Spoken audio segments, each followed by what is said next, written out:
stood Sidious, one elegant hand vised on the burnished sill of an expansive translucency, a vessel filled suddenly to bursting, the force so strong within him that he feared he might disappear into it, never to return.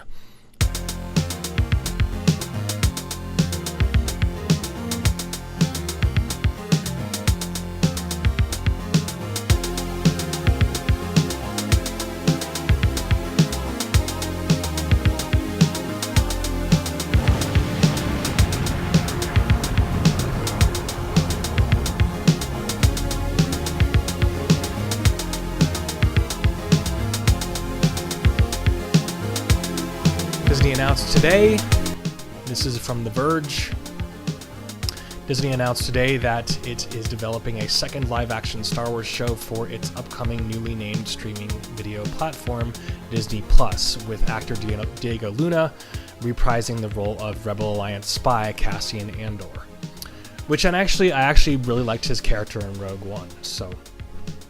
But, we're going to get into the reasons why this is kind of a stupid idea, in my personal opinion.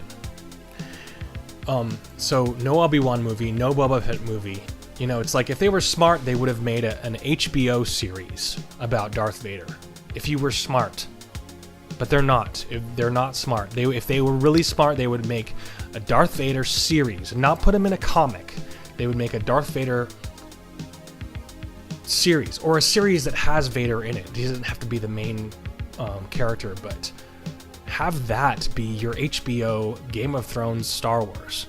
If they were smart, they would have done that. But of course, this is not at all a good idea. This is, in my opinion, this is just really dumb.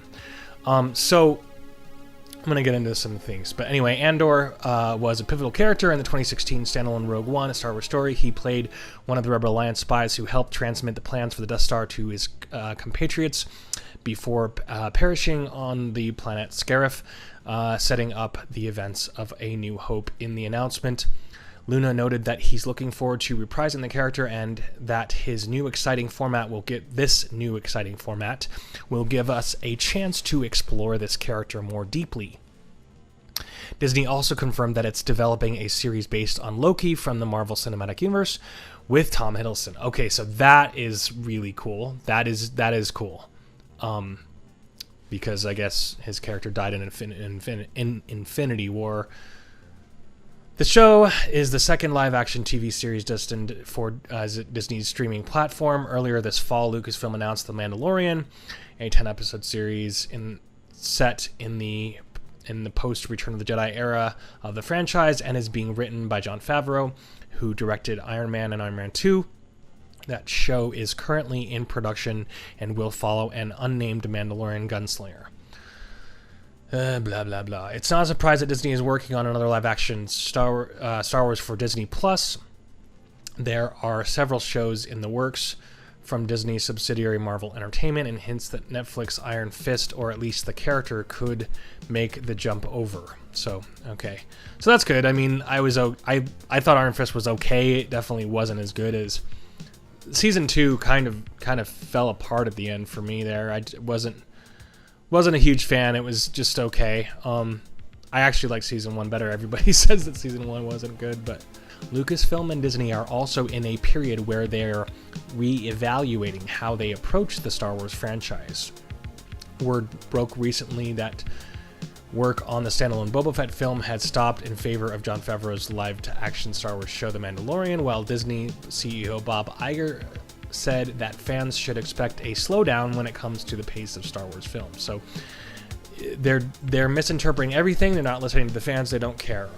If they did care, if they were listening to the fans, they would have made a Boba Fett movie, and they would have made the Obi-Wan Kenobi movie. But honestly, they probably would have screwed those up too. So, in my personal opinion, I was not a fan of Han Solo. That Solo movie sucked. I'm sorry to say it, but it did. It really sucked. But I'm going to go into some details about why this Cassian Andor thing is kind of dumb.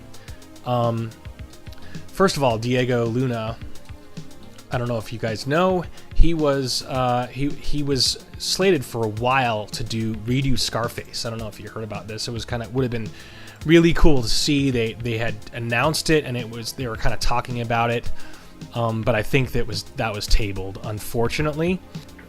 The regular Narcos series on Netflix is outstanding, by the way, in case any of you have not seen it. It is extraordinary. So they were going to redo Scarface, and that was kind of going to be like a Sicario type of more serious, dark and serious take on kind of what Scarface was. They were going to use the current situation with the cartels and stuff. So that would have been really interesting to see.